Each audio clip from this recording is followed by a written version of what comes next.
आदरणीय सिंघल जी, आदरणीय गुप्ता जी, उपस्थित सभी आत्मीय भैया बहन, आचार्य आचार्यगण, नागरिक सज्जन, माता भगिनी, प्रतिवर्षानुसार इस वर्ष भी हम बहुत आनंद से, उत्साह से, अपने सुंदर प्रदर्शनों से इस गणतंत्र दिवस को अपने स्थान पर संपन्न कर रहे हैं। ऐसे समय एक आनंद उत्साह स्वाभाविक होता है।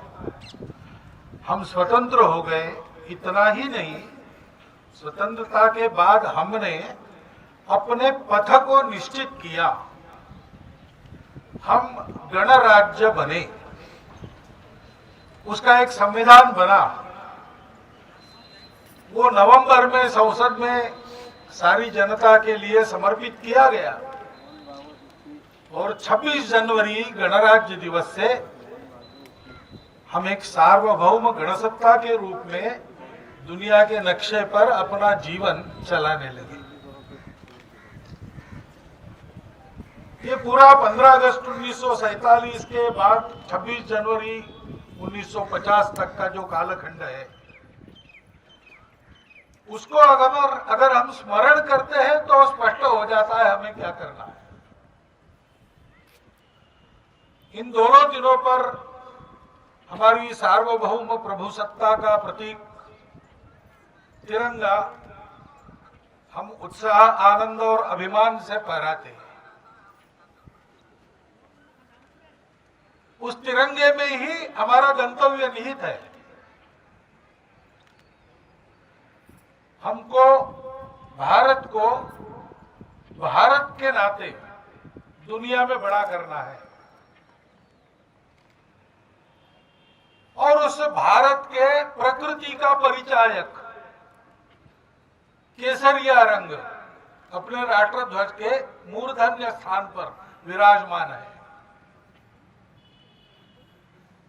वो हमारे सनातन जीवन का प्रतीक इसलिए है कि हमारे यहाँ जो त्याग की परंपरा है, ज्ञान के प्रकाश में रत होने के कारण हम भारत कहलाते हैं, उस ज्ञान की परंपरा है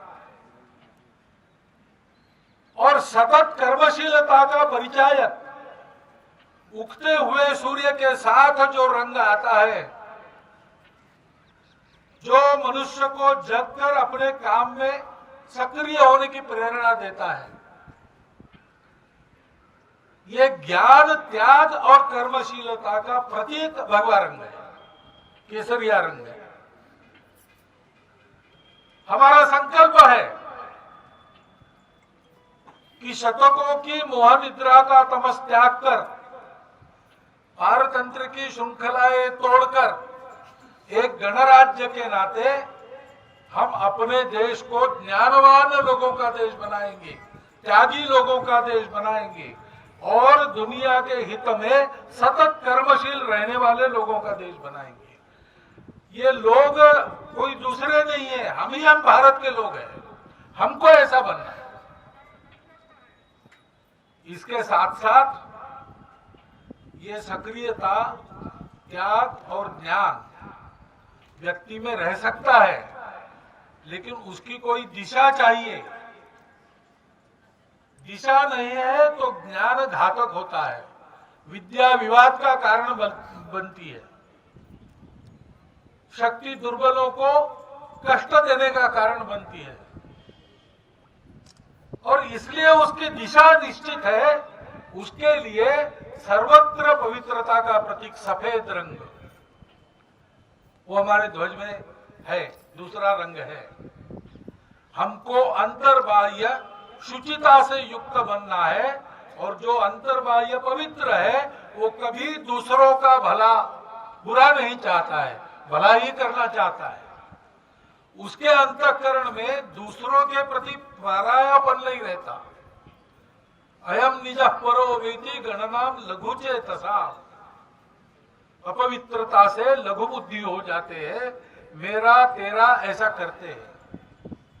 लेकिन जो उदार बुद्धि से, शुद्ध मन से आगे बढ़ते हैं, पवित्र व्यवहार करते हैं, वो तो सबको अपना मानकर चलते हैं। इस पवित्रता का और अपनेपन का प्रतीक ये शुभ्र रंग, हमको ऐसा बनना है। और इससे क्या होगा?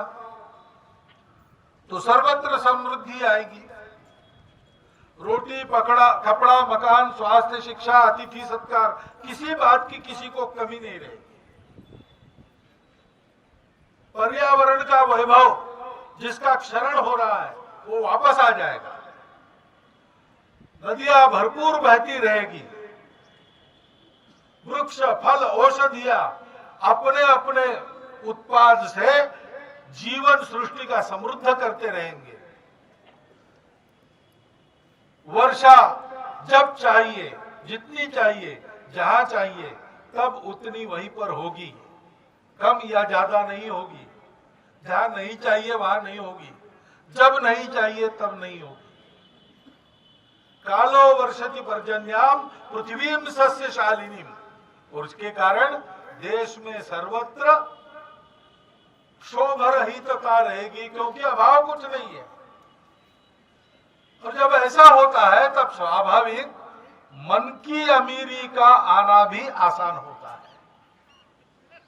मन किसी का द्वेष नहीं करता, मत्सर नहीं करता, किसी से शत्रुता नहीं पालता, सबको सर्वे भद्राणि पश्यन्तु, ऐसी स्थिति उत्पन्न हो जाती है। उस समृद्धि का लक्ष्मी जी का प्रतीक ये हरा रंग है। ये हमारा गंतव्य है और यही हमको बनना है। बनना है तो क्या करना है? तो संविधान सभा के पूर्ण विचार विनिमय के बाद बना हुआ संविधान लोकार्पण करते हुए डॉक्टर बाबा साहब आंबेडकर ने जो 2 भाषण संसद में किए हैं, आज के दिन हम सबको उनको एक बार पूरा पढ़ना चाहिए। उन्होंने हमारे कर्तव्य क्या है ये बताया है। उन्होंने बताया है कि अब देश में किसी भी प्रकार की गुलामी नहीं है, रूढ़िगत गुलामी भी नहीं है। अंग्रेज भी चले गए, लेकिन सामाजिक विषमता के चलते जो गुलामी आई थी उसको हटाने के लिए राजनीतिक समानता और आर्थिक समानता का प्रावधान हमारे संविधान में कर दिया गया है। तो समानता पहली बात उन्होंने कही। हमको कैसा होना है? समानता का व्यवहार करना है और हमको स्वतंत्रता का भी सम्मान करना है। मैं स्वतंत्र बनूं, लेकिन मेरे साथ सब स्वतंत्र है, ये भी मैं ध्यान में रखें। मेरी स्वतंत्रता के लिए दूसरों की स्वतंत्रता का संकोच हम नहीं कर सकते, वो स्वतंत्रता नहीं होती। लेकिन दुनिया का अनुभव ऐसा है कि जहां स्वतंत्रता लाना चाहते हैं वहां समता का संकोच करना पड़ता है, और जहां समता समानता लाना चाहते हैं वहां स्वतंत्रता नहीं रहती। डॉक्टर बाबा साहब ने कहा, अपना देश आपस में लड़कर गुलाम हो गया, किसी दुश्मन के सामर्थ्य के कारण नहीं। हम लोग आपस में लड़ते रहे इसलिए गुलाम हो गए। हमारा बंधुभाव समाप्त हो गया। स्वतंत्रता और समता एक साथ लानी है तो दूसरा इलाज नहीं, बंधुभाव लाना चाहिए। इसलिए लिबर्टी और इक्वालिटी के साथ फ्रैटर्निटी, यह शब्द हमारे संविधान में है। डॉक्टर बाबा साहब कहते हैं कि उस बंधुभाव को संपूर्ण देश में प्रचलित करना पड़ेगा। अलग अलग विचारधाराओं के मानने वाले हम लोग संसद में अपने अलग अलग शिविर बनाकर यहाँ बैठे हैं, एक दूसरे का विरोध करते हैं।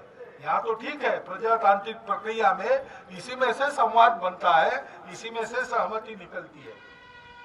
परंतु ध्यान रखना चाहिए कि संपूर्ण समाज जो हमारा विविधता युक्त समाज है, विविधता के बावजूद वो बंधुता से युक्त होता है, तो स्वतंत्रता के साथ समानता की गारंटी बनती है और अपने इस बहुत कष्टों और बलिदानों के बाद प्राप्त हुए स्वातंत्र्य की रक्षा और अमरता की भी गारंटी बनती है। वो गारंटी देने का काम कोई और नहीं करेगा, हमको अपने से प्रारंभ करना पड़ेगा। गणराज्य दिवस के आनंद में, उत्साह में आप सबका मैं अभिनंदन करता हूं और मैं ऐसे आपके सामने एक विचार रखता हूं कि इन बातों का स्मरण भी हमको साथ साथ करना चाहिए। इन बातों के मामले में अगले गणराज्य दिवस तक हम कितना आगे बढ़ेंगे, अपना अपना संकल्प लेना चाहिए और उसकी पूर्ति के लिए प्रयास करना चाहिए। ये अगर हम करते हैं तो इस गणराज्य दिवस को हमने पूर्णता के साथ संपन्न किया ऐसा होगा।